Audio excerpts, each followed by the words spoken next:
Heldu gara 6. urte urrenera. Urtebete joan da azkeneko semen batu ginenetik, eta iazko berbek balio dute gaur. Ez da eta ezer aldatu hondamendia argitzeari dagokionez. Berdin gaude. Instrukzio fasea ekainaren bat arte lusatuta, beste behin. Otsailaren 6 hartako goizean, etxetik lanera irten ziren Joaquin Beltran eta Alberto Sololuze. Sekula ez itzultzeko. Zer eta milaka tona hondakinen azpian geratzeko. Zuhurtzia gabekeria egindako giza hilketa bi egotzi zizkien enpresariei 2021 epaitegiak. 2 homizidio bakoitzari. Hori ebasteko 21 hilabete behar izan zuten.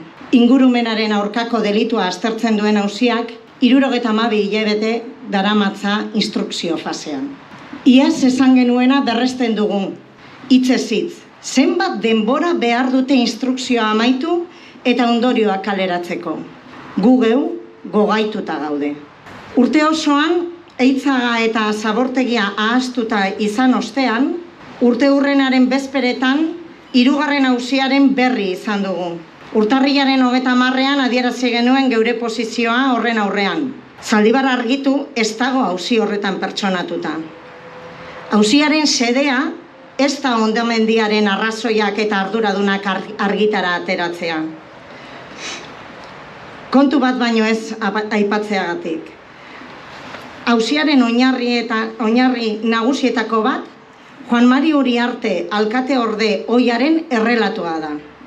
Jakina, bera eta maiztegi alkate ohia ez daude ikertuta. Guztion harridurarako. Argitu dadila dena. Guk ez dugu arreta arazoaren muinetik aldenduko. Zergatik gertatu zen hondamendia eta nortzuk izan ziren arduradunak. 2020ko ekainean hauxe idatzi zuen Pedro Alberdik. Ez dago Sherlock Holmes izan beharrik, Zaldibarko zabortegian irregulartasunak izan direla baieztatzeko.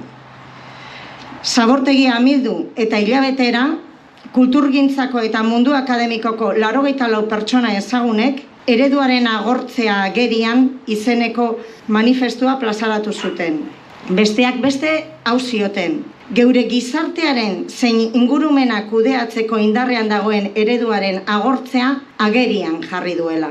Lehenengo unetik argi egon diren kontuak. Hau da, enpresariek irregulartasun mordoa egin zutela zabortegiaren ustiaketan eta hondakinen kudeaketa ez ezik, gobernantza eredua bera ere agortu egin direla.